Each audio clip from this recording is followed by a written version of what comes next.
Autumn has come to the northern parish. I am here with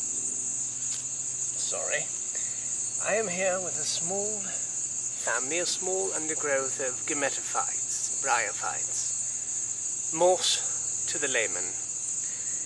They are here getting ready to overwinter here in the northern parish. And with a little help from above and below, they shall make it. I have been tending this little patch for, well, most of the summer months and on here into the autumn.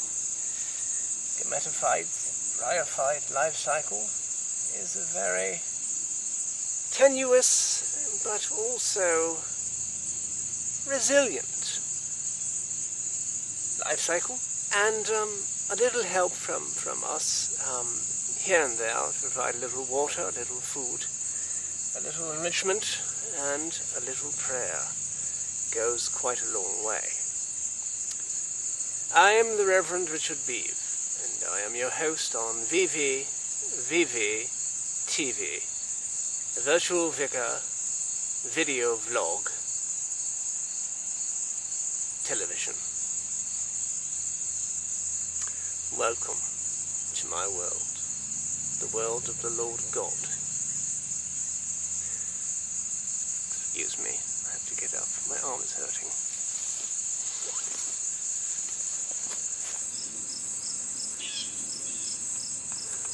What are they doing? God, it looks like they're fornicating. Stop that. Stop that now. No, this is not the place nor the time to do that. Not in front. No, that's right. Disperse and go about your business. Never seen such a gross display of physicality here in the natural world.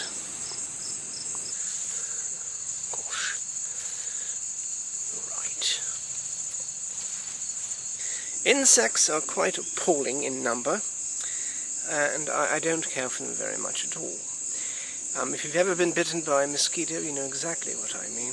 I think when the Lord God created this earth, before he created his crowning achievement, man, he tested out his capacities on lesser beings, lesser beasts, such as the insect kingdom, working his way up, if you would, to his masterpiece, his brilliance of mankind. Gosh, it's quite vexing. I wish I had my spray here. Cut. This is not going at all.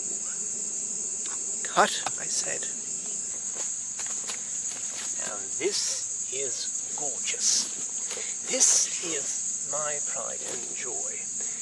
A little clump of moss that not many up here in the north of England know about. And I'm happy to say that I was the one who grafted it here. I took a small clump from my rectory, the churchyard, and put it here one spore at a time until it grew to the current astounding dimensions that you see here. Let's do a little zoom, if we could. Come on in a little further. Can you still see me? All right, good. If you look closely, you'll see it's like a little rainforest, like something out of Borneo or another place, you know, something where there are rainforests. Indeed. And there's even a little, what you would call a mushroom there. We don't have to zoom too much, but it's right in this vicinity here.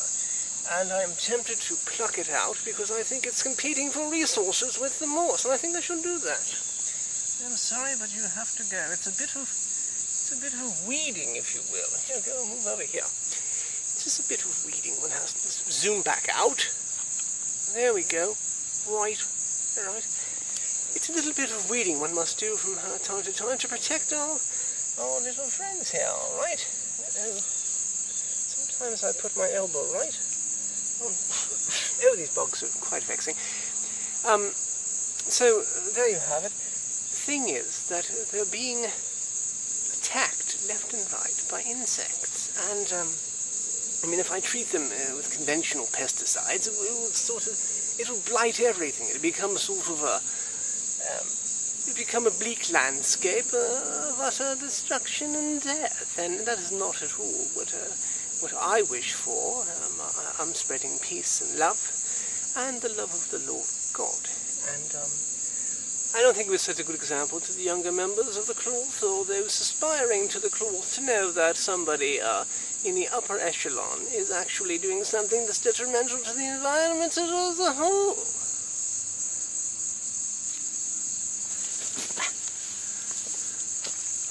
I'm standing here in a thicket praying, as is my wont, and giving blessings to the fact that yesterday I received my 32nd subscriber. Now, I am quite into numerology, as you might have learned from previous sermons, and the number 32 is very interesting for a variety of reasons. 3 minus 2 is, if I'm not mistaken, 1, which is the number of the Lord God. One God, one world, one love. 3 plus 2 is, of course, 5, which, of course, reminds one of the Pentecostal season. And 3 times 2 is 6, of course, which is 1 less than the 7-story mountain of Thomas Merton, one of my personal favourites. If you should read it, or perhaps even see the movie if there's such a thing out, I strongly recommend you do so. If you happen to have clumps of moss in your yard or in your town, I urge you strongly to try to take care of them, and to try to improve their lot. If you through prayer, through nurturing, through watering, through enrichment of the soil.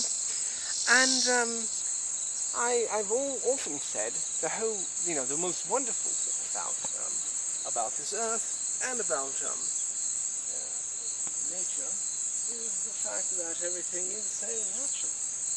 And of course, if you consider it not only from a spiritual sense, but also from a practical sense, what we have here is basically a very, very unique opportunity to assist others, to assist ourselves through assisting the plant and animal kingdom.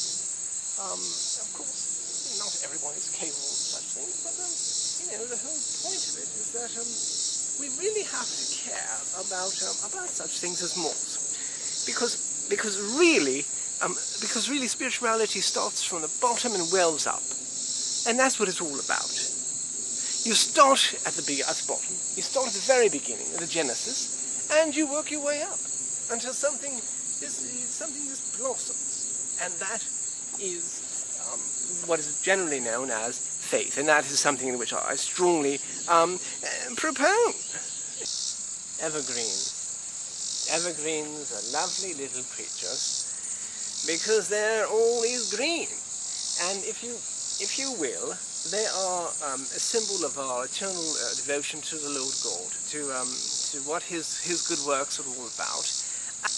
When you delve into the evergreen, you see, you sort of disappear into what is actually faith, and faith in itself is not something in which people can always disappear. As you see, you can still see me, but if you are truly faithful,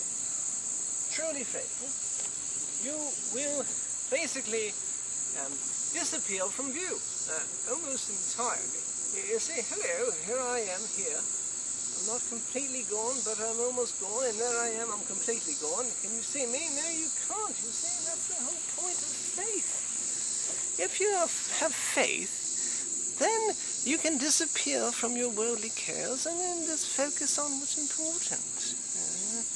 And that is going skyward. Let's take a look at heaven for a moment. Way up there is heaven, if you look closely. There's a little corner up there reserved for you and me. If you get there, and you can get there if only you have faith. And faith is something which is not necessarily something which is available to all, but to the many and the few, if you follow my gist.